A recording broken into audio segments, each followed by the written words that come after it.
90 రోజుల కోర్సు పూర్తి చేస్తే చాలు 100% ప్లేస్మెంట్ సపోర్ట్ తో సాఫ్ట్వేర్ జాబ్ మీ సొంతం. వెంటనే కోడ్ జ్ఞాన్ డెస్టినేషన్ ని సంప్రదించండి. నమస్తే, welcome to Suman TV. Hare Krishna. ప్రస్తుతం మనతో పాటు ప్రణవానంద ప్రభుజీ ఉన్నారు. ముంబైలోని గోవర్ధన్ ఇకో విలేజ్ ఆశ్రమంలో వారు సేవ చేస్తూ ఉంటారు. వివిధ మాధ్యమాల్లో వారు శ్రీకృష్ణ భగవానుడి గురించి, అలాగే మనందరికీ ఇన్స్పైరింగ్గా ఎన్నో మాటలు చెప్తూ ఉంటారు. ఇందులో భాగంగా వారు సుమన్ టీవీ స్టూడియోకి విచ్చేశారు. ఎన్నో విషయాలు వారి మాటల్లో విని తెలుసుకుందాం. హరే కృష్ణ ప్రభుజీ. హరే కృష్ణ. శివరాత్రి పర్వదినం రాబోతోంది. అయితే ఈ సందర్భంగా చాలా మందికి ఎన్నో సందేహాలు. శివరాత్రి రోజు అసలు ఏం చేయాలి, ఏం చేయకూడదు, ఎటువంటి నియమాలు పాటించాలి, ఆ స్మరణ చేసేటప్పుడు కూడా ఎటువంటి స్మరణ చేయాలి, ఇలా రకరకాల ప్రశ్నలు అడుగుతూ ఉన్నారు. ఇందులో భాగంగా మీ సమాధానం అండి. శ్రీమద్ గోపీశ్వరం వందే శంకరం కరుణాలయం అశేష క్లేశహరం దేవం బృందారణ్యరతిప్రదం. మనకి బృందారణ్యంలో గోపేశ్వర్ మహాదేవ్ అనే ఒక ఆలయాన్ని మనం దర్శనం చేసుకుంటాం. బృందావనానికి క్షేత్రపాలకుడు అన్నమాట. బృందావన పరిక్రమ చేసేటప్పుడు ముందు గోపేశ్వర్ మహాదేవ్కే ప్రణామం చేసుకొని వెళ్తారన్నమాట. ఆయన రాసలీలలో పాల్గొనే ఇచ్చతో వచ్చారు.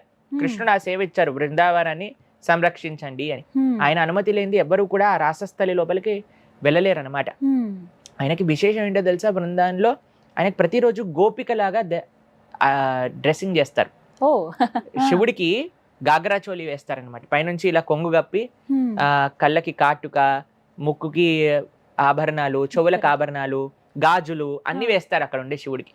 గోపికలాగా ఆయన తయారయ్యి వచ్చారు. ఎందుకంటే కృష్ణుడు యొక్క సాంగత్యం పొందడానికి కోసం కృష్ణుడితో నృత్యం చేయాలి అని. కానీ ఆయన పరద ఒకసారి ఎగిరిపోతుంది. అప్పుడు అందరికి తెలిసిపోతుంది శివుడు వచ్చాడు. అప్పుడు కృష్ణుడు అంటాడు, నువ్వు ఎలవుడు కాదు, నువ్వు ఇంకో సేవ చేయాలి అని క్షేత్రపాలక సేవని ఆయనకి ఇస్తారనమాట. కాబట్టి ఇప్పుడు కూడా మీరు చూసారనుకోండి, ఎంత బ్యూటిఫుల్ గా తయారు చేస్తారు. కాబట్టి ఆయనని బృందారణ్య రతిప్రదం అంటారు. ఆ బృందారణ్యం పట్ల ప్రేమ కలిగేటట్టుగా ఆశీర్వదించగలిగిన శక్తి పరమశివుడికి ఉందట అని చెప్తారు. అయితే మీరు అన్నట్టు శివరాత్రి రోజు ఏం చేయాలి, ఏం చేయకూడదు? భగవంతుణ్ణి భౌతిక కోరికతో ఆశ్రయించకండి. పరమశివుడి దగ్గరికి వెళ్ళినప్పుడు నాకు ఇది కావాలి, నాకు అది కావాలి, ఇది కావాలి, ఈ కోరికలు అడగండి. వెళ్ళి, అయ్యా నీ పూర్తి కృప, పరిపూర్ణ కృప నా పైన ఉంచు అని ప్రార్థన చేయండి. మన శాస్త్రాలు చెప్తూ ఉంటాయి ఆయన యొక్క వైభవం గురించి. ఎంత గొప్ప తత్వము పరమశివుడి యొక్క తత్వం. కాబట్టి ఆశ్రయించేటప్పుడు మనస్ఫూర్తిగా ఎటువంటి కల్మసములు లేకుండా ఆశ్రయించండి. ఏ భౌతికమైన వాసనలు లేకుండా ఆశ్రయించండి. ఆయన పరిపూర్ణ కృప, నువ్వు ఏదైతే నాకు అన్నిటికంటే బెస్ట్ అనుకుంటున్నావో దాన్ని నాకు ఇవ్వు. చేయకూడని విషయం ఒకటి చెప్తాను. ఏంటో తెలిసిన అండి, మేము చిన్నప్పుడు చూసేవాళ్ళము, ఈ శివరాత్రి జాగరణల పేరుతో సినిమాలకి వెళ్తారు. అవునండి, ఇప్పటికీ మీరు చూసారా? ఇప్పటికీ ఉందా అలానే? ఇప్పటికీ అలానే. ఇది అన్నిటికంటే పరమ దారుణమైన విషయం. పుణ్యం కాదు, మహాపాపం చుట్టుకుంటుంది. ఎందుకు అని అంటే చూడండి, అదొక ఆధ్యాత్మిక శక్తితో సర్చార్జ్ అయిన సమయం అనమాట. ఎందుకంటే లింగోద్భవ కాలము అని చెప్తారు. రాత్రిపూట ఎలా అయితే కృష్ణుడు 12 o'clock జన్మోత్సవాలు చేస్తారో, శివరాత్రి రోజు కూడా రాత్రికి అభిషేకం చేసే పరంపర ఉందండి. ఆ సమయంలో సినిమా థియేటర్లో కూర్చొని చూపించే చెత్త అంతా చూస్తున్నారంటే, ఎంత జాగరణ చేయమన్నది ఆ భగవన్నామ స్మరణ చేసుకోవాలి, ఏదో భజన చేసుకోవాలి, ఆలయంలో ఉండాలి, ఏదో ఒక ఆధ్యాత్మిక కార్యక్రమంలో ఉండాలి. సినిమా చూసి జాగరణ చేయమని చెప్పలేదు ఎవరు కూడా. కాబట్టి ఇలాంటి పనులు, తప్పుదాలు మనం చేయకూడదండి. చాలా తప్పిదాలు చేస్తూ ఉన్నారు. భగవంతుడి పేరుతో మనం స్టాంప్ వేసుకొని మనకు కావాల్సినవన్నీ చేస్తూ ఉన్నారనమాట. అయితే కొంతమంది శివుడికి సంబంధించిన చిత్రాలు ఇవి చూస్తూ ఉంటారు, అవి కూడా తప్పైనా అండి అని అడుగుతూ ఉంటారు. ప్రభుజీ, మీకు మంచి మార్గం, శివుడే ఉన్నప్పుడు శివుడికి సంబంధించిన చిత్రం ఎందుకు చూడాలి మీరు? సాక్షాత్తుగా వెళ్ళి ఆలయంలో కూర్చోవచ్చు కదా. ఏదో అభిషేకం చేసుకోవటమో, కృష్ణరామ అనుకోవటమో, భజన చేసుకోవటమో, ఏదో ఒకటి చేసుకోవచ్చు కదా. మరి మంచి ఆప్షన్ ఉన్నప్పుడు దాన్ని చెడు చేసేందుకు మనం చూడాలి? ఏ సినిమా అయినా సరే ప్యూర్ గా శివుడి కథ కానీ కృష్ణుడి కథ కానీ చూపిస్తుందా? దాంట్లో వాళ్ళ మసాలా కూడా కొద్దిగా యాడ్ చేసే ఉంటుంది కదా. కాబట్టి ఎందుకు అసలు సినిమా థియేటర్కి ఎందుకు వెళ్ళాలి? అలాంటి తమో గుణంతో నిండిపోయిన ప్రదేశానికి ఎందుకు వెళ్ళాలి? సత్వగుణంతో నిండి ఉన్న ప్రదేశానికి వెళ్ళొచ్చు కదా. మనము ఇళ్లలో చూసే వాళ్ళు కూడా ఉంటారండి. అదే చెప్తున్నా, ఎక్కడ చూసిన సినిమానే. కాబట్టి ఎక్కడైతే ఆధ్యాత్మికమైన కార్యక్రమాలు జరుగుతున్నాయో అక్కడికి వెళ్ళాలి. ఎవరైతే జాగరణ ఉండాలి అని అనుకుంటున్నవారు. కాబట్టి భౌతికమైన కోరికలతో ఆశ్రయించకండి.